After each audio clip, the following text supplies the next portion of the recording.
بسم اللہ الرحمن الرحیم۔ دوستوں، میں ہوں ڈاکٹر محمد شہباز اکمل اور آپ دیکھ رہے ہیں طلوع آشنائی۔ دوستوں، آج کا ہمارا ٹاپک ہے اردو محاورات۔ محاورات کیا ہوتے ہیں، اس کی پہچان کیا ہے، اس کی وضاحت اور مثالیں۔ اس کی تعریف یوں کی جا سکتی ہے کہ دو یا دو سے زیادہ الفاظ کا ایسا مجموعہ جو اہل زبان کے بول چال کے مطابق غیر حقیقی یا مجازی معنوں میں استعمال ہو، محاورہ کہلاتا ہے۔ مثال کے طور پر سر پر چڑھنا ایک محاورہ ہے۔ اگر اس کے حقیقی معنی دیکھیں تو یہ ہوں گے کہ سر کے اوپر آ جانا، آن دا ہیڈ آ جانا، اور اگر اس کے مجازی معنوں میں دیکھیں تو اس کا معنی ہوگا گستاخ ہونا۔ تو یہاں سے آپ کو حقیقی اور مجازی معنوں کا فرق بھی سمجھ آ گیا کہ مجازی معنوں میں ہم اس سے مراد لیے جانے والے معنی لیتے ہیں اور حقیقی معنوں میں ہم اس کے اصل معنی لیتے ہیں۔ تو سب سے پہلے یہ ہے محاورے کی پہچان کیسے ہوگی۔ اس کے لیے ہم تین علامات ہیں یا تین نشانیاں ہم نے محاورے کی پہچان کے لیے مختص کی ہیں۔ نمبر 1، آخری لفظ کا مصدر یا اس کے مشتقات سے ہونا، یعنی جملے میں اس مصدر کے تمام مشتقات استعمال کیے جا سکتے ہیں۔ جیسے غم کھانا ایک محاورہ ہے تو اس سے غم کھایا، غم کھایا ہوگا، غم کھاتا ہے، غم کھائے گا، اس طرح کے تمام مشتقات استعمال تو ہوں گے، لیکن محاورے میں اپنے قیاس کے مطابق تبدیلی کرنا مناسب نہیں اور غیر فصیح ہے۔ جیسے گل کھلانا میں گل کی جگہ پھول لگا دیں، پھول کھلانا، تو یہ محاورہ غلط ہو جائے گا۔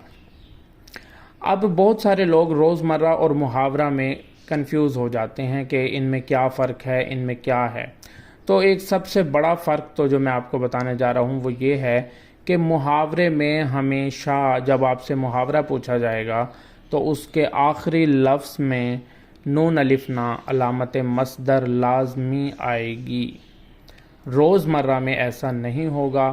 روزمرہ میں آپ نون الف نا کا استعمال آخر میں آنا لازم نہیں، اور اگر آ جائے تو اس کے لیے آپ نے یہ دیکھنا ہے کہ ایک تو قواعد زبان کے اصول اس پر لاگو نہ ہوں، دوسرا یہ کہ اہل زبان کا اسلوب بیان پر منحصر ہونا، اور تیسرا یہ کہ اپنے اصل معنی دے رہا ہو۔ جب نون الف نا سے آپ نہ پہچان سکیں، روزمرہ اور محاورہ کی پہچان نہ کر سکیں، تو پھر آپ ان کے معنی کی طرف آئیں گے۔ جو حقیقی معنی دے رہا ہوگا وہ روزمرہ ہوگا، اور جو مجازی معنی دے رہا ہوگا وہ محاورہ ہوگا، اور میں نے آپ کو حقیقی اور مجازی معنوں کا فرق آلریڈی بتا دیا ہے۔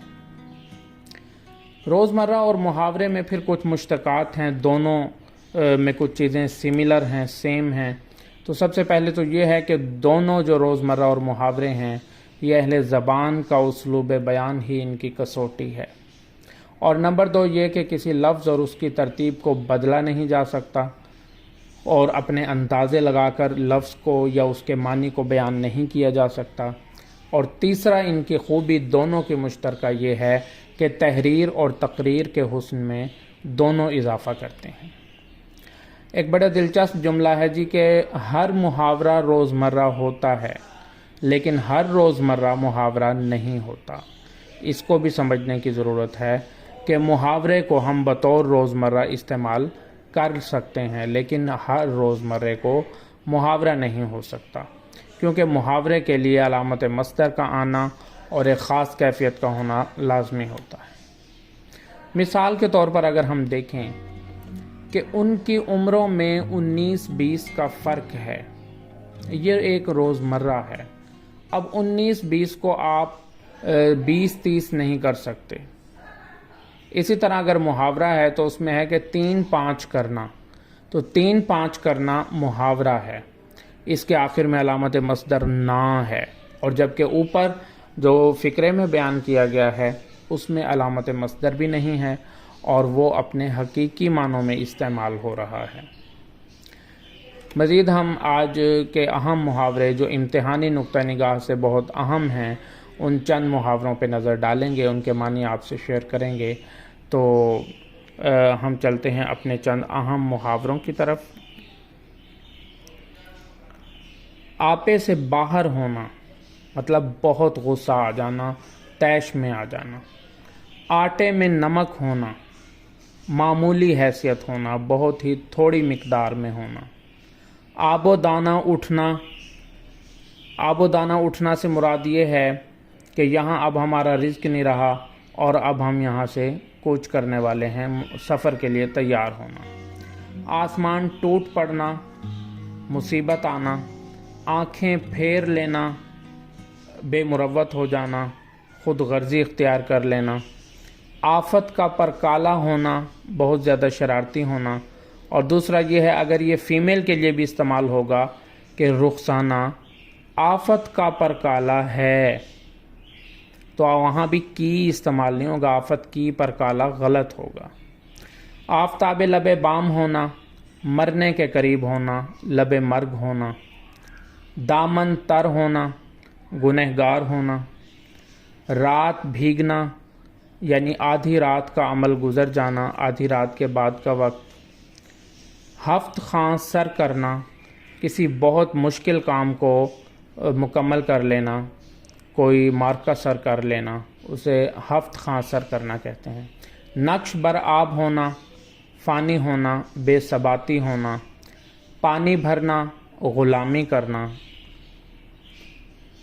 غتر بود کرنا، خلط ملط کر دینا۔ فاختہ اڑانا، مزے کرنا یا عیش کرنا۔ مسجد ٹھنڈی کرنا، مسجد کو ڈھا دینا یا منہدم کر دینا۔ دکان بڑھانا، دکان کو ختم کر دینا۔ نو تیرا باعث بتانا، ٹالنا۔ تو یہ تھے ہمارے چند اہم محاورے، اور ان محاوروں کے ساتھ ہی ہم آج کا ٹاپک کلوز کرتے ہیں۔ ہمارے چینل کو سبسکرائب کریں، لائک کریں، تاکہ ہم ایسی ہی مزید معلوماتی ویڈیو